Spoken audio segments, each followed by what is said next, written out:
Hey, all you realtors out there, it's Danny Griffin again from the realtyclassroom.com. I'm excited this week because I want to thank you first for responding to the survey with a simple question. What is your biggest challenge in your business? And I got some great ones here.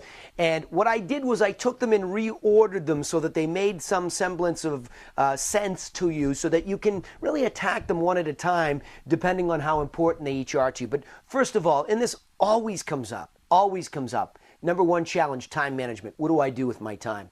Number two, where to market. I love this one. This one came out of the blue, but it's one of the most critical topics that we coach on regularly. Where do I do my marketing geographically? Not just physically on what modality, but where should I target?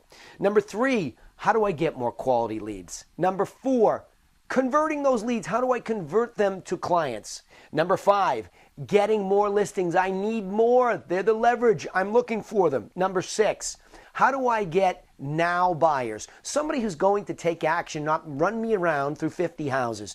Excellent one, by the way. Number seven, follow-up calls. What do I do when I call these people? What do I say? What happens if I get objections? Good stuff there too. Number eight, how do I get more showings on the listings that I already have? It's frustrating to go through all that trouble to get them. Now I can't get anybody through. Number nine, building a team.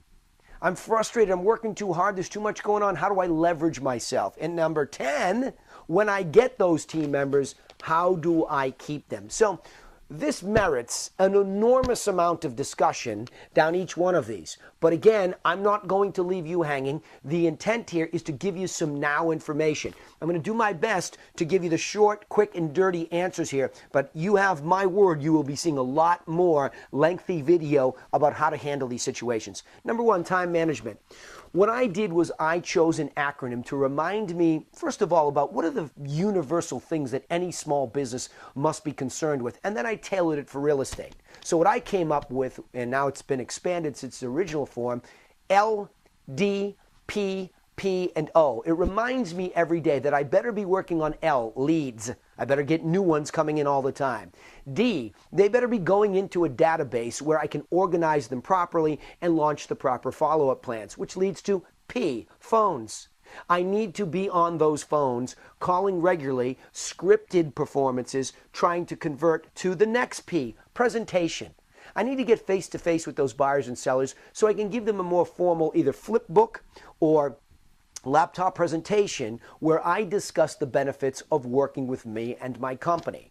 And then obviously, I can't write offers if I'm not in the field, if I'm not out there showing my listings, if I'm not out there showing property to buyer. And again, this relates to my team as well. These are all the same things that they have to help me do.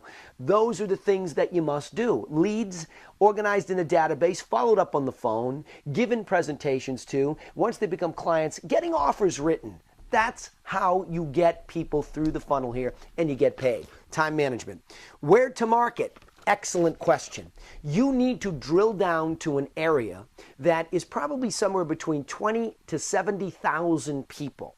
You can't go too small and you can't go too big. If you live in a large city, you really need to focus on an area that's recognizable. So for example, I live in a region called Cape Cod, and I can market to that whole region, but it's a pretty big area. I want to start to also narrow down on the towns that I focus on. The town of Barnstable, the town of Sandwich. That's where to market, and that's what you need to be looking for. Getting quality leads.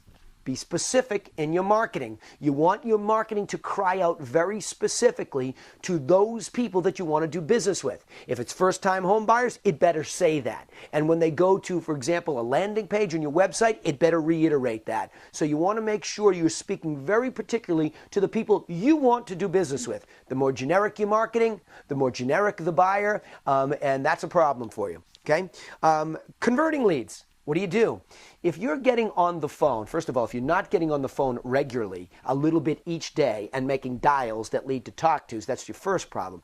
But when you get on there, you have to have a structured conversation that makes an introduction, that establishes timing and motivation, and makes an offer so that it's compelling enough to take the next step and meet with you. Be structured. Don't sell on muscle on the phone. It's a kiss of death. Number 5. Getting more listings.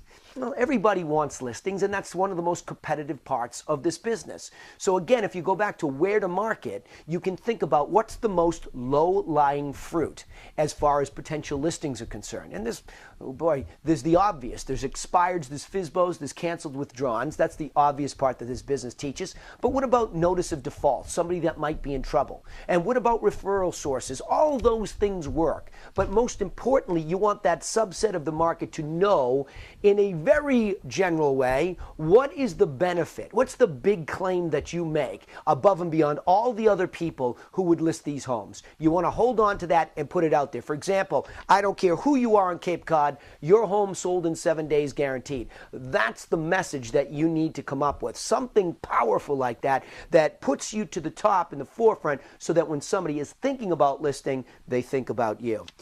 Getting new buyers that are now ready to go. How do you get those people? Well, obviously, if you look at historically where some of those now buyers come from, they're really already in the street, and typically they're calling on signs. You want to be prepared to get those sign calls. You don't have some listings? Ask if you can answer the phone for some superstar that's in your office already. Once you get a buyer that you sell, put a sold sign up with a unique selling proposition where maybe other buyers will call. They're a great source. Now, if you're just beginning, nobody loves an open house, but for crying out loud, people are coming through the door that are looking at houses, whether they're tire kickers or not. That might be your only source. I remember my mentor, Craig Proctor, saying if he had to start all over again, he'd go to some hot house and sit there and be ready with a USP. But always, the more specific that you are and the closer you can get to where that person's making a buying decision. You have to think through that. I call it the evolution of the buyer. You sort of see these internet leads that are sort of bent over, and then on the evolutionary chart, they move up a little bit as they get a little bit, more branded and they know it's you. But then if they're out there in a situation where they're calling on a sign or they're knocking on a door, they're ready to go. So think about where you want to be in that whole scale. We'll talk more about that in the future. As far as getting more showings, that's another great one here. How do you get more showings? You price it right, period. Come on now. Get out there and become an expert of pricing it right. And stop being afraid to discuss that with sellers. It's killing you and them. Follow up and making calls, that's important. It's a discipline. You have to block follow-up calls to leads or clients or past clients, whatever it may be. You really need to put that in your database management system, almost like a presentation that cannot be overlooked. Nobody interrupts you, and you hold on to it for a whole hour. Get some discipline in that part of it. And then we get into some higher level stuff here. Building a team. When is the right time? You want to exhaust your own physical capacity as much as you can because that's the profitable way to do this. You should be able to leverage that time management system of getting leads, scripting on the phone, giving a good presentation, and hustling to get offers yourself to the extent that you should be able to do somewhere between 1.5 deals to 3 deals a month before you need some help. And once you get to that point, you really are probably looking for at least bare minimum some outsourcing or full-time or part-time administrative help to help you with those tasks that really slow you down from selling. Ultimately, if you can get yourself up to a nice steady 3 to 4 to 5 deals a month, you want to start looking for that buyer agent assistance because running around with buyers is time consuming. You want to get out there and look for those people. Ultimately, if you really want to have a turnkey business, you want an admin who's doing the administrative work. You want an inside sales agent who is helping you on the phone, especially with long-term follow-up, and 2 to 3 buyer agents who are handling that overflow. There's the most wonderful nucleus for a team. How do you retain them? Like Mary Kay said, hire more women and treat them like family. Sorry, guys. All right, I'm Danny Griffin, and those are the top 10 tips with my fastest response that I can give you, but I promise we'll get much more in depth. Get on this stuff. It's critical and profitable.